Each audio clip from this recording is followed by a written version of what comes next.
The moment Earth's warship arrived, the galaxy held its breath. The Vorid Empire ships appeared in Earth's skies without warning. Massive and dark, they blotted out the sun over major cities worldwide. It had been 3 months since they first showed up and 2 weeks since Mars' colony had gone silent. The Europa research station followed shortly after. Across the world, people gathered around screens as the alien transmission began again. The Vorid ambassador, a tall figure with iridescent skin that shifted colors with each word, spoke directly to billions of terrified humans. "Your resistance is pointless," the ambassador said, voice oddly musical despite the harsh message. "You have seen what happened to your outposts.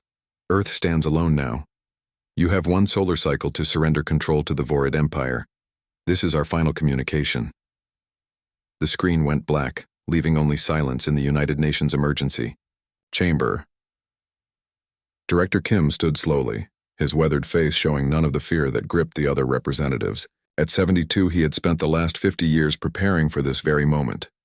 Ever since that first alien probe had been discovered near Jupiter, and humanity realized they weren't alone. "They think we're beaten," he said quietly. "They believe we're like the other 17 species they've conquered, that we'll give up our home rather than face extinction." The room remained silent. The Brazilian representative finally spoke up. "What choice do we have? Their technology is centuries beyond ours. The Mars Defense Force didn't even slow them down." Director Kim walked to the center of the chamber. "Because Mars wasn't supposed to stop them. It was supposed to make them overconfident." Confused murmurs spread through the chamber. Kim nodded to his aide, who activated the chamber's secure display system. A hologram appeared, showing what looked like blueprints for a massive ship unlike anything Earth had officially built. "For 50 years we've kept our true technological advances hidden," Kim explained.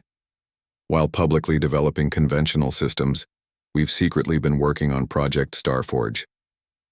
Images shifted to show Neptune, its swirling blue clouds hiding something massive in its upper atmosphere.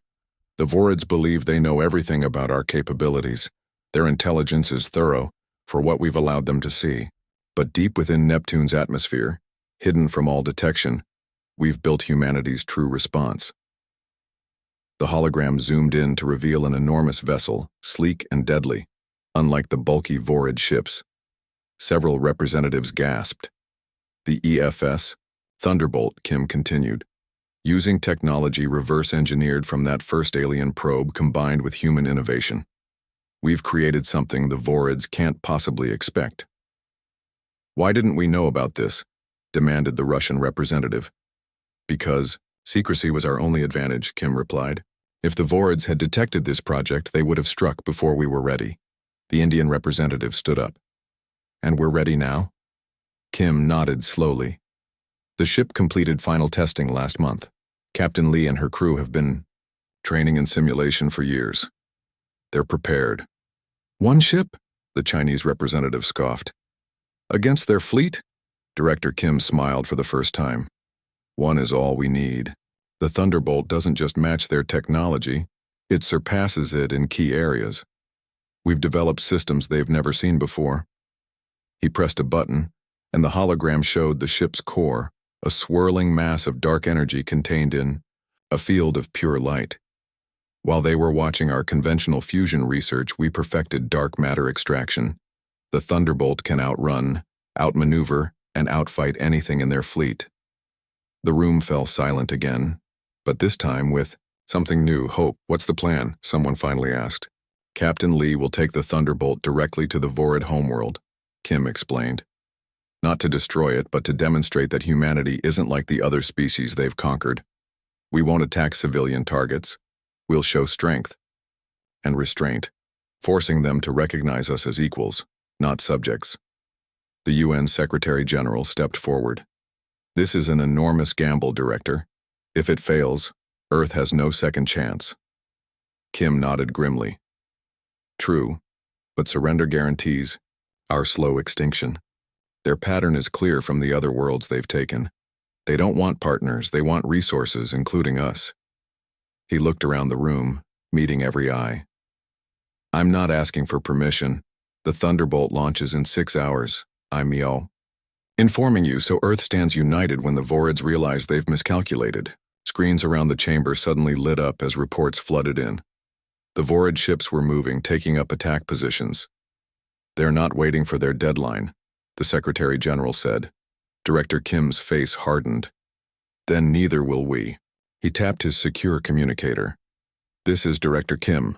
Authorization Prometheus. Launch now." Across the solar system, deep within Neptune's swirling storms, the massive hangar doors began to open. Humanity's answer to the ultimatum was on its way. Deep within Neptune's swirling blue clouds, hidden from all alien eyes, the EFS Thunderbolt waited.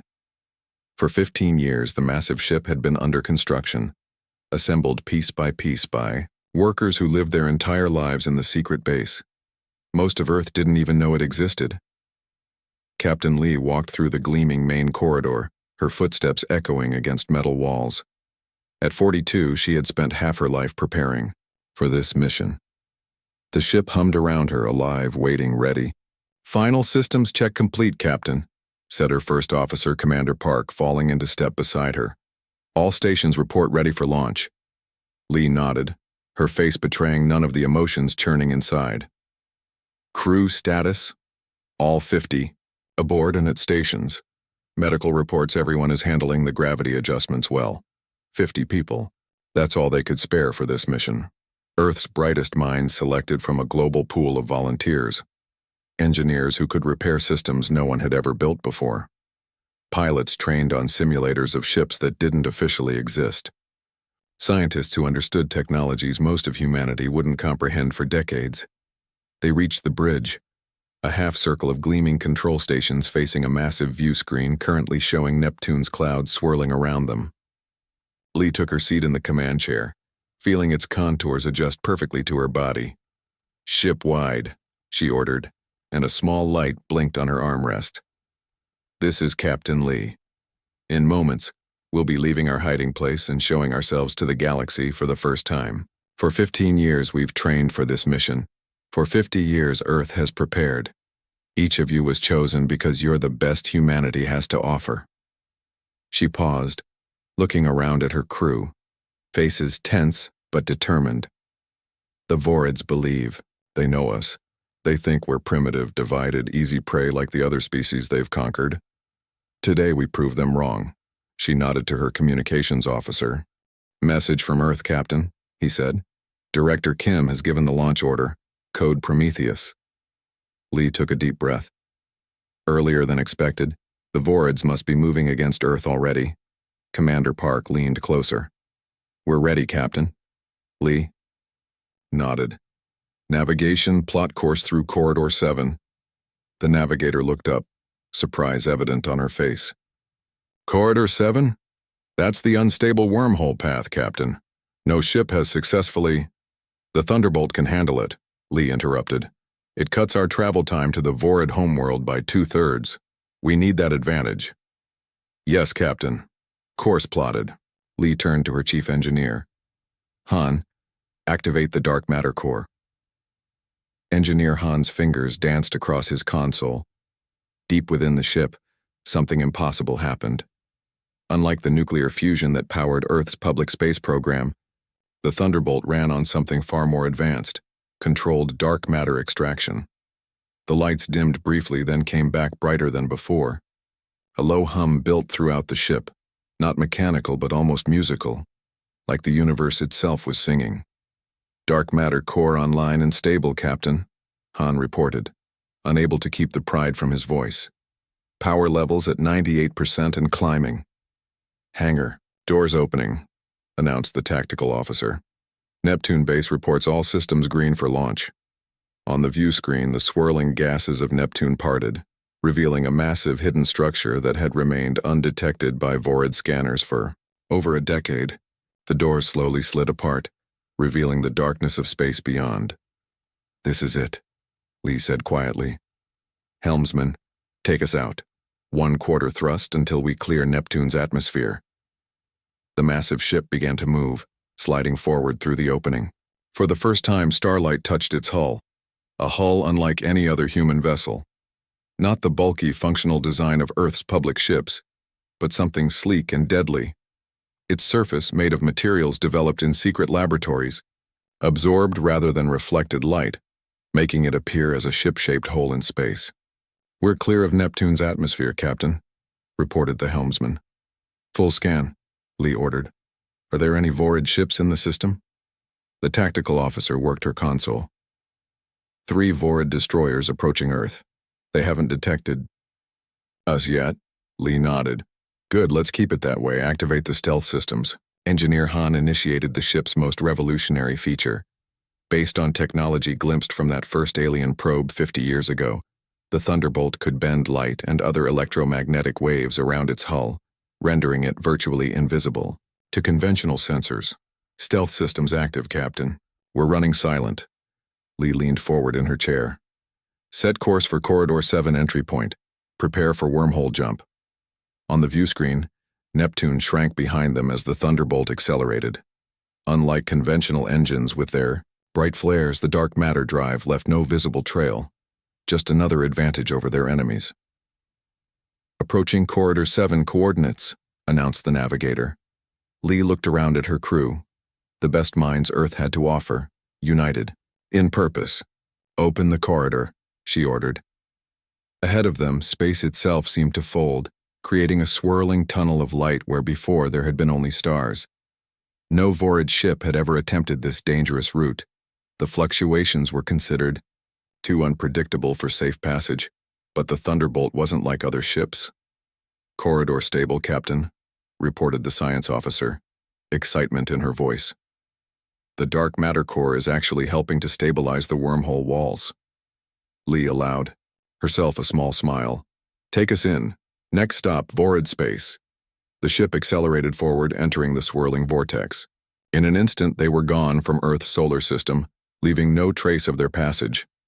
The journey to change humanity's fate had begun. The wormhole corridor stretched before them like a tunnel of liquid light. The EFS Thunderbolt moved through, it smoothly, its dark matter core humming with power. Inside the ship, the crew worked with focused intensity, each person understanding the weight of their mission. Navigator Jin studied her instruments carefully, making tiny adjustments to their course. Corridor 7 was notorious among spacefaring species, a dangerous path through spacetime that most considered too unstable for travel. The ship shuddered slightly as another energy wave passed through the wormhole. "Wave intensity increasing," Jin reported, her voice calm despite the danger. "Adjusting shield harmonics to compensate." Captain Lee nodded from her command chair.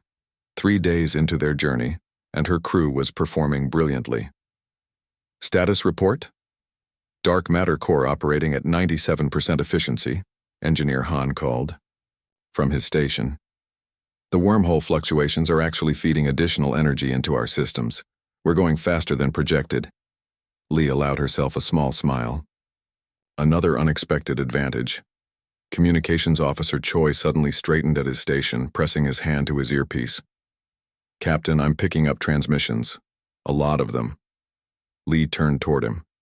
"Source? Multiple species, multiple languages. They're talking about us." Choi's fingers moved across his console, sorting through the flood of signals.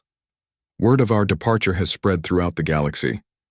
The main view screen shifted to show a star map with dozens of communication signals highlighted across various systems. "The Vorids made sure everyone knew they were going to conquer Earth," Commander Park said, standing beside the captain's chair.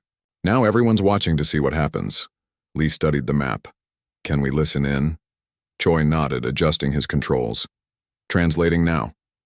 The bridge speakers came to life with a series of alien voices, their words converted by the ship's advanced translation system.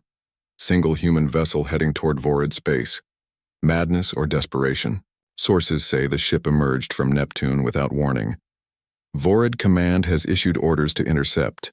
Unprecedented design, unlike any human technology previously observed." Lee listened intently. "They don't know what to make of us." "That's good, right?" asked Tactical Officer Min, the youngest person on the bridge at just 26. "It means we have the element of surprise," Lee confirmed. "But it also means every eye in the galaxy is watching. We need to make this count." The ship shuddered again, more violently this time. Red warning lights flashed across several consoles. Wormhole stability decreasing, Jin reported urgently. We're approaching a major fluctuation point. Engineer. Han's fingers flew across his controls. Diverting additional power to structural integrity fields. The shaking intensified. On the view screen, the smooth tunnel of the wormhole began to warp and distort. Jagged energy spikes forming along its edges. All hands, brace for turbulence, Lee announced ship-wide. She gripped her armrests as the thunderbolt plunged into the disruption. The ship bucked and twisted. Sparks flew from one of the secondary consoles. For several tense seconds it seemed like the mighty vessel might tear apart. Then, just as suddenly, they were through. The wormhole corridor smoothed. Out again, the violent energy dissipating behind them. Damage report, Lee demanded, releasing her white-knuckled grip on her chair. Minor damage to outer hull plating on Deck 3, Han reported after checking his readings. Automated repair systems already responding. No casualties. Lee exhaled. Slowly. Good. How much farther to exit point? At current speed, we'll reach the Vorid border in approximately 16 hours, Jin answered. Commander Park moved closer to Lee, speaking quietly. The fluctuation we just passed through, no conventional ship could have survived that. Lee nodded. Make sure that data gets included in our transmissions back to Earth. They'll want to know the ship is performing beyond expectations. The communications station chimed again. Choi listened intently before turning to face the captain with wide eyes. Captain, I'm picking up distress signals. A civilian transport vessel is caught in the same fluctuation zone we just passed through. It's not a human ship. Lee stood immediately. On screen. The view screen shifted to show a smaller vessel being torn apart by the wormhole energies. Its design was organic, with sweeping curves unlike human architecture. Trilaxian passenger ship, Park identified. A neutral species. They must have been trying to use the corridor to avoid Vorid patrols. Can we help them? Lee asked. Min checked her tactical display. If we turn back, we lose our advantage of surprise. The Vorids will have more time to prepare for our arrival. Lee didn't hesitate. Navigator, reverse course. Tactical, prepare tractor beams. We're not leaving them to die. The massive warship turned in the confines of the wormhole, a maneuver no one had ever attempted before. Engineering alarms blared as they pushed back against the corridor's natural flow. Approaching the Trilaxian vessel, Jin reported. Their structural integrity is failing. Lock tractor beams and extend our shields around them, Lee ordered. Baichiazuno, Thunderbolt's energy field stretched outward, enveloping the smaller ship just as its own shields collapsed. The strain on the human vessel's systems was immediate and severe. Shield generators overloading, Han warned. We can't maintain this for long. We don't need long, Lee replied. Pull them alongside and prepare for emergency transport. Get their people aboard now. For the next tense minutes, the crew worked frantically to rescue the alien passengers. Finally, Choi looked up from his station. Transport complete. 27 Trilaxians safely aboard, being taken to medical. Lee nodded. Release the damaged vessel and resume our course. As they continued their journey, word of the rescue spread quickly through the ship and beyond.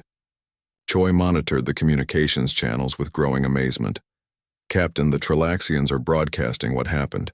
Every species in range is picking it up. He looked up at Lee. They're calling us heroes. Commander Park raised an eyebrow. That wasn't part of the mission. No, Lee agreed, watching as new communication signals lit up across the star map. But maybe it should have been. We're not just showing the galaxy that humans can fight, we're showing them who we really are. The Thunderbolt continued through the wormhole, carrying its human crew, its alien passengers, and a message more powerful than any weapon: hope. The EFS Thunderbolt burst from the wormhole in a flash of light, its dark hull absorbing the stars around it. Before them lay the Vorid home system, 7 planets orbiting a massive blue star. On the bridge, the crew fell silent at the sight, the reality of their mission suddenly concrete. Stealth systems functioning perfectly, reported Tactical Officer Min. "No indication they've detected us yet." Captain Lee stood from her command chair, stepping closer to the main view screen. "Magnify Central Planet." The screen shifted, focusing on a massive world wrapped in swirling green clouds. Orbital platforms surrounded it like a metal necklace, each one a fortress larger than Earth's biggest cities. "Their homeworld," Commander Park said quietly. "No one outside the Vorid Empire has seen this place in centuries. Until now," Lee replied. She turned to face her crew. "This is the moment everything changes. For us, for Earth, for the entire galaxy." Her voice remained steady, but her eyes burned with intensity. "Communications. Prepare to broadcast on all frequencies." Officer Choi's fingers moved across his console. "Ready, Captain." "Not yet," Lee said. "First, I want them to know we're here. Tactical disengage stealth systems." Min looked up, surprised. "Captain? I know what it will do," Lee cut in. "Do it anyway." "Yes, Captain. Disengaging." Stealth systems. The ship's exterior shifted, the light-bending technology powering down. Suddenly, the Thunderbolt became visible to every sensor in the system. A massive human warship appearing out of nowhere at the edge of the most heavily defended space in the galaxy. The reaction was instant. Multiple alerts across Vorid channels. Choi reported, his console lighting up with incoming signals. They're scrambling every ship in the system." "How long until they reach us?" Lee asked. Engineer Han checked his readings. "First response vessels will intercept in approximately 12 minutes, Lee nodded. "Perfect. That gives their leaders time to watch. Communications, now broadcast on all frequencies, not just to the Vorids, to every species in receiving range." Choi's fingers flew across his console. "Broadcasting, Captain." Lee straightened her uniform and looked directly at the camera. "This is Captain Lee of the Earthship Thunderbolt. We have come in response to the Vorid Empire's ultimatum against our world." She paused, letting her words reach across the stars. "For too long, the Vorids have believed that military might gives them the right to dominate other species. They have conquered 17 worlds before targeting Earth. They believed we would surrender like the others." On the tactical display, dozens of Vorid ships were now moving toward them. Sleek, predatory vessels designed for war. "They were wrong," Lee continued. "Humanity does not surrender. But neither have we come to destroy. We seek a new relationship between our peoples, one based on mutual respect rather than domination."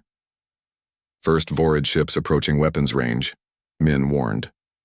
Lee nodded but continued speaking. "To demonstrate our intentions, we will not fire first. But make no mistake, we are fully capable of defending ourselves." The view screen shifted to show 3 Vorid destroyer-class vessels approaching rapidly, their weapon ports glowing with energy. "They're charging weapons," Min reported. "Shields up," Lee ordered. "But hold fire." The bridge crew tensed as the Vorid ships came into range. A moment later, bright energy beams lashed out, striking the Thunderbolt's shields. The human ship rocked slightly but remained steady. "Shields holding at 98%, Han reported, amazement in his voice.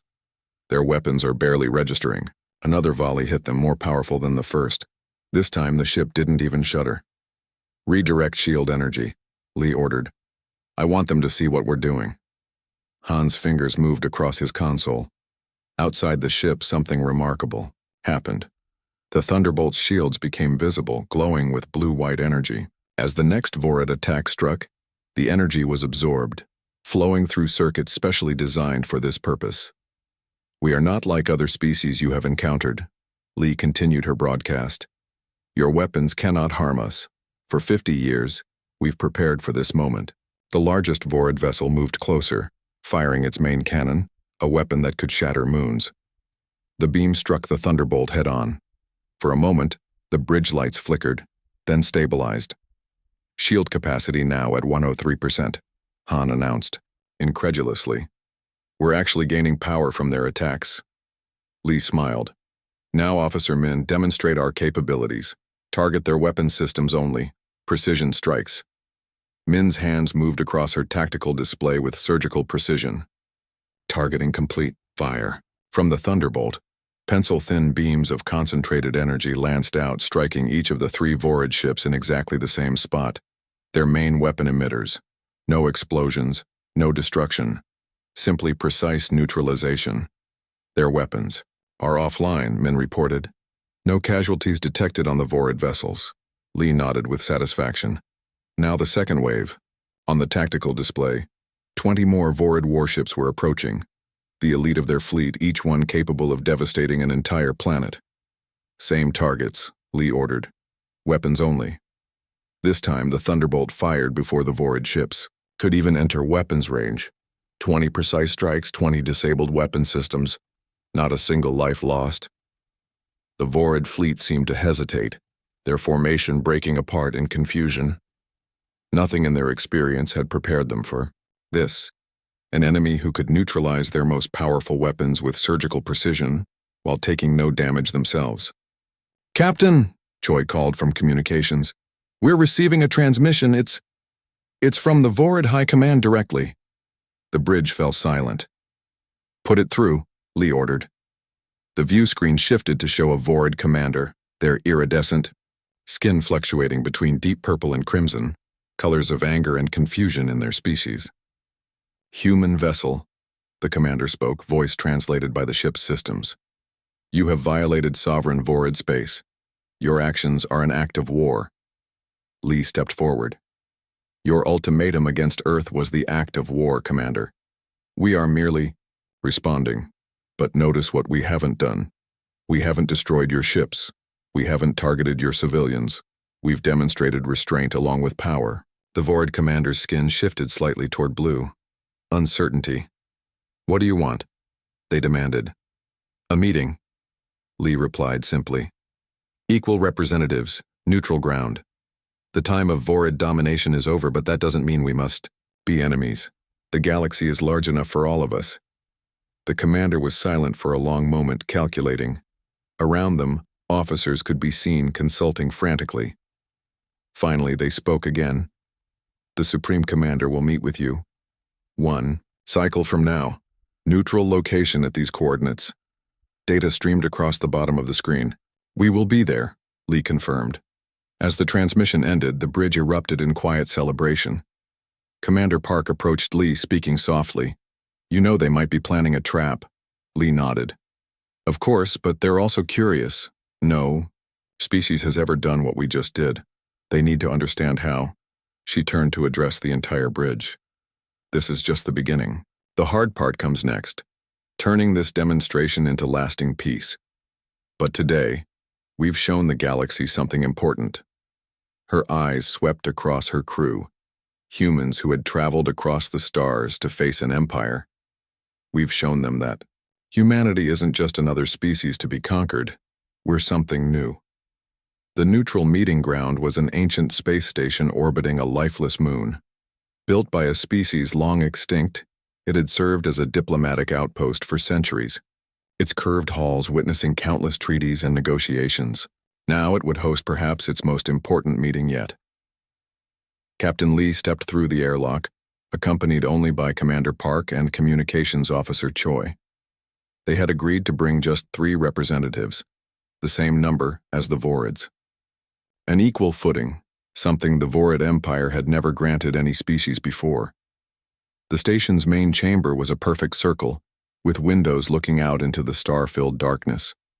In the center stood a round table made of polished stone, simple yet elegant.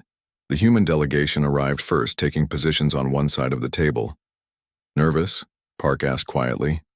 Lee smoothed her uniform, cautiously optimistic. "We've earned their respect. Now we need to earn their trust." "And if we can't?" Choi's question hung in the air. Before Lee could answer, the opposite door slid open. 3 Vorids entered, tall, imposing figures with skin that rippled with colors. In the lead was the Supreme Commander, instantly recognizable by the intricate patterns etched into their exoskeleton. Behind them came 2 high-ranking officials, their movements precise and measured. For a moment, both delegations simply observed each other. These were the first Vorids any human had seen in person, not just through transmissions or recordings. The Supreme Commander spoke first, their voice translated by the small devices each delegation wore. Captain Lee, your arrival at our homeworld was unexpected. Lee nodded. Often the most important moments in history are unexpected, Supreme Commander. You disabled 23 of our most advanced warships without causing a single casualty, the commander continued. A capability we did not believe possible. There is much about humanity you do not know, Lee replied evenly. Just as there is much about the Vorids we have yet to learn. The commander's skin shifted to a deep blue. A color humans had come to understand indicated thoughtfulness. You could have destroyed those ships, why didn't you? It was the question Lee had been waiting for, the real beginning of the conversation. Because that's not who we are, she said simply. Humanity doesn't seek domination or conquest. We defend ourselves when threatened, but our goal has always been understanding, not destruction. The Vorids exchanged glances, their skin colors rippling in what appeared to be a silent communication. Please sit, the commander finally said, gesturing to the chairs around the table. As they settled, Lee noticed something unexpected, the slight tremor in the commander's hands. The mighty Vorid was nervous. For 800 years, the commander began, the Vorid Empire has expanded across the galaxy. No species has successfully resisted us, many tried. All eventually submitted. Lee listened, saying nothing. When we discovered Earth, we saw what appeared to be a divided planet with primitive technology, the commander continued. Our intelligence indicated you were at least 2 centuries from developing interstellar capabilities. We believed the conquest would be routine. You saw what we wanted you to see, Lee explained. While publicly developing conventional technologies, we secretly prepared for this moment, knowing that sooner or later, Earth would face a threat like yours. The commander's skin flushed briefly orange, surprise or perhaps admiration. A deception spanning 50 years. Your species plans for the long term. We had to, Lee said. The alternative was extinction. One of the other Vorids spoke up. The technology your ship displayed, the ability to absorb and redirect energy, the precision of your weapons. These are not developments we have seen in any other species. Lee smiled slightly. Necessity breeds innovation. When we understood the threat we faced, humanity united in a way we never had before. Scientists from every nation contributed to Project Starforge. The commander leaned forward. And now, what does humanity want? Revenge for our attacks on your colonies? No, Lee said firmly. What we want is simple. Recognition of Earth as a sovereign, independent world, a permanent end to Vorid expansion against any peaceful species, and the beginning of a new relationship between our peoples. The commander's skin shifted through several colors rapidly. You would trust us? After we threatened your world, trust must begin somewhere, Lee replied. But I'm not naive. Any agreement between us will require verification, transparency. For the next several hours they talked, not just about immediate concerns, but deeper matters. The histories of their species, their different views of the galaxy, possibilities for the future. The Vorid officials were clearly fascinated by humans, asking questions about Earth's many cultures, its art, its philosophies. As the meeting concluded, and both delegations prepared to depart, the Supreme Commander approached Lee privately. You have changed everything today, Captain, they said, their voice lower, more personal than before. For 8 centuries we have known only conquest. Perhaps there is another way to exist in this galaxy, Lee nodded. There is always another way, Commander. That's something humans have learned through our own difficult history. The Galactic Assembly meets in 30 cycles, the commander said. The Vorid Empire would welcome Earth's representatives there, as equals. It was more than Lee had dared hope for, official recognition on the galactic stage. We will be there, she promised. Back aboard the Thunderbolt, the crew gathered in the main hall to hear the outcome. Lee stood before them, taking a moment to look at each face, the 50 humans who had changed the course of galactic history. Today marks the beginning of a new era, she told them, Not just for Earth, but for every species who has lived under Vorid domination. The road ahead won't be easy. Trust built after centuries of conquest doesn't come overnight. But we've taken the first step. Communications channels across the galaxy were buzzing with the news. Officer Choi reported that 17 previously conquered worlds were already reaching out to Earth, seeking guidance, hoping for their own negotiations with the Vorids.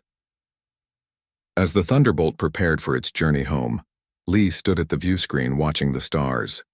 Earth was still distant, but its influence was now spreading across the galaxy. "Captain," Engineer Han called from his station. "I've been analyzing the data from our encounter with the Vorid fleet.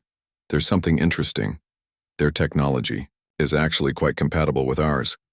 With some adjustments, we could potentially share energy systems, propulsion theories." Lee smiled. "Make that your priority when we return, Han.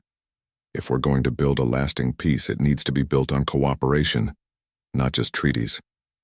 The massive ship turned gracefully, its dark matter core humming with power, and began its journey. Home behind them, the Vorid fleet formed an honor guard, not as conquerors but as escorts. Across the galaxy, countless beings looked toward Earth with new hope. The planet they had pitied, the species they had dismissed as primitive, had shown that there was strength in compassion, power in restraint. Humanity had arrived on the galactic stage, not as conquerors, but as peacemakers, and the galaxy would never be the same.